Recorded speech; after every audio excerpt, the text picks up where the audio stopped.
नमस्कार विद्यार्थियों। आज का हमारा टॉपिक है दक्षिण भारत का इतिहास, जिसमें हम पढ़ेंगे सर्वप्रथम पल्लवों के बारे में। मैं आपको बता देना चाहता हूँ, दक्षिण भारत पर चोल, चालुक्य, पल्लव और पांड्य वंश ने अपना शासन किया और वहाँ पर एक सुदृढ़ व्यवस्था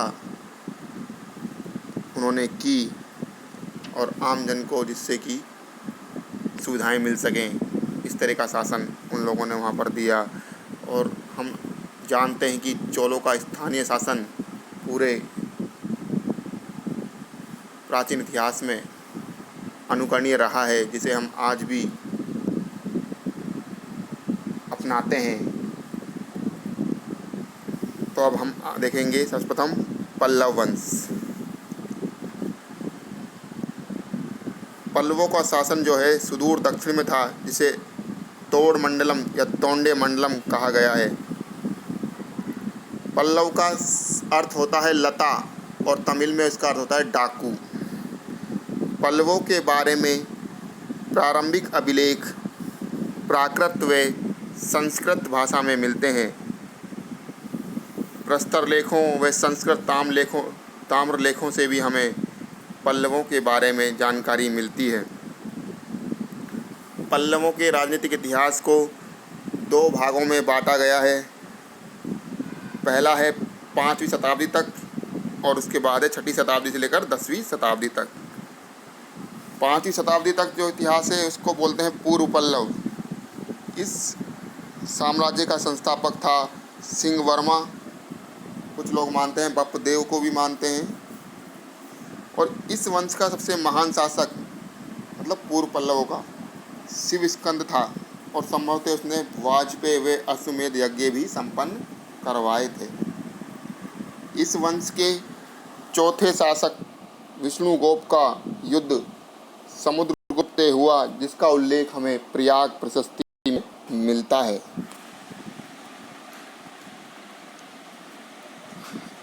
अब आते हैं पल्लवों की दूसरी शाखा, इसमें हम आते हैं सर्वप्रथम सिंह विष्णु। पल्लव वंश का इसको संस्थापक माना जाता है और इसने अपनी राजधानी कांची में स्थापित की।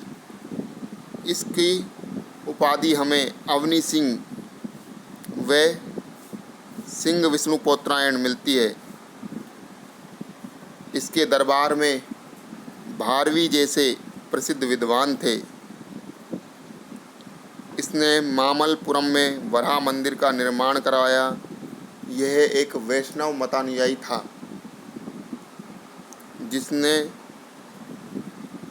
जिसमें राजा सहित उसकी रानियों की मूर्ति भी इसने उत्कीर्ण करवाई थी। तो ये एक महान शासक था। इसके संबंध में महत्वपूर्ण है, इसके दरबार में भारवी जैसा प्रसिद्ध विद्वान था।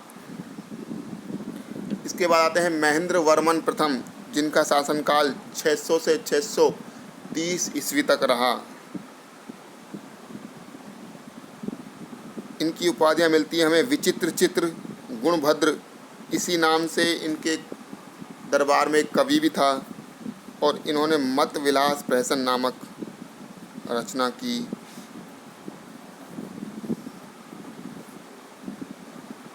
हर्ष का यह समकालीन था।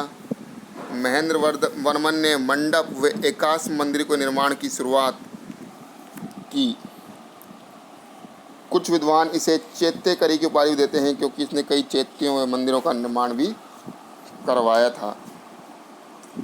ऐसा माना जाता है कि प्रारंभ में यह जैन मतानुयायी थे, किंतु नैनार संत अप्पार के प्रभाव में आकर शैव धर्म को स्वीकार किया।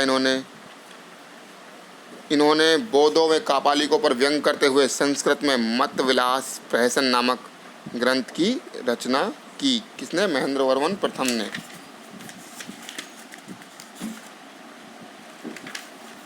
महेंद्रवाणी व चित्रमेघ नामक तड़ागों का निर्माण भी इन्होंने करवाया था। इन्होंने संगीतज्ञ रुद्राचार्य से शिक्षा ली। तत्कालीन चालुक्य शासक पुलकेशिन द्वितीय से यह परास्त हुए। इनके समय पल्लव राजवंश तमिल संस्कृति के संरक्षक के रूप में उभरा। तो ये तो था महेंद्र वर्मन के बारे में। इनके बाद नरसिंह वर्मन प्रथम शासक बनते हैं, जिन्होंने 630 ईस्वी से लेकर 665 ईस्वी तक शासन किया। इन्होंने महामल्ल की उपाधि धारण की। श्रीलंका के शासक मान वर्मा की सहायता से इन्होंने पुलकेशिन द्वितीय को मणिमंगल के युद्ध में परास्त किया और वातापी कोंडा की उपाधि धारण की। इस विजय का उल्लेख वातापी के मल्लिकार्जुन मंदिर के एक पाषाण पर भी मिलता है। सिंघल शासक को श्रीलंका की गद्दी प्राप्त करने में इन्होंने सहायता दी। माना जाता है कि इसने चोल, चेर, पांडे और कदम शासकों को भी पराजित किया था। 641 ईस्वी में हेनसांग कांची आता है और वह राजा और प्रजा की प्रशंसा करता है। महाबलीपुरम नगर की स्थापना और वहाँ पर जो 7 रथ मंदिर बने हुए हैं, उनका निर्माण का श्रेय भी नरसिंह वर्मन प्रथम को ही जाता है। इनके बाद बीच में कुछ शासक हुए जिनके बारे में इतनी ज़्यादा जानकारी हमें नहीं मिलती है, लेकिन इसके पश्चात नरसिंह वर्मन द्वितीय गद्दी पर बैठते हैं, जो कि 695 ईस्वी से लेकर 720 ईस्वी तक शासक रहे। उन्होंने राज सिंह व आगम प्रिय की उपाधि धारण की। इन्होंने अपना एक शिष्टमंडल चीन को भेजा था।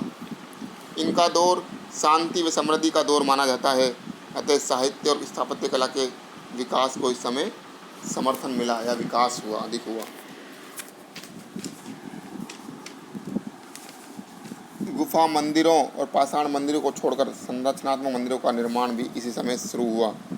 द्रविड़ शैली की विशिष्टता इसी समय से अस्तित्व में आने लगी, जो चोलों के समय पर अपने चरम पर पहुंची।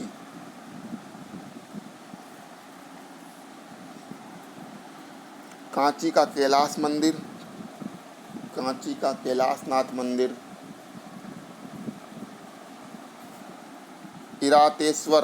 इरावतेश्वर मंदिर तथा महाबलीपुरम में शोर मंदिर या तटीय मंदिर इस समय की विशेषता है।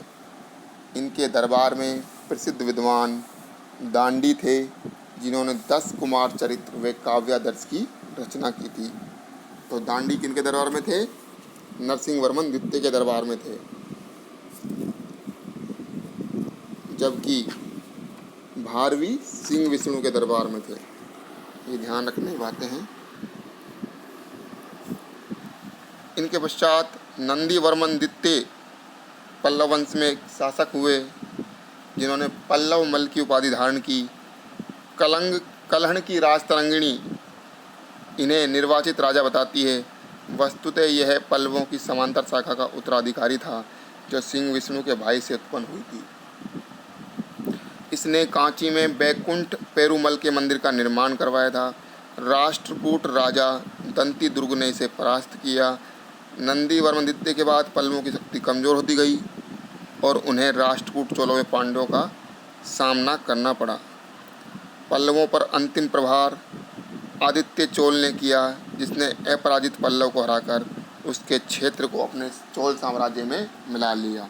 तो ये था पल्लवों के बारे में, जिनमें 4-5 ही शासक रहे हैं महत्वपूर्ण। इसमें सबसे पहले सिंह विष्णु हैं, उसके बाद महेंद्र वर्मन प्रथम, नरसिंह वर्मन प्रथम और नरसिंह वर्मन द्वितीय और नंदी वर्मन द्वितीय। पल्लवों का अंतिम शासक अपराजित पल्लव था, जिसको आदित्य चोल ने हराया था और चोल साम्राज्य में मिला लिया। तो ये चोलों के जो राजनीतिक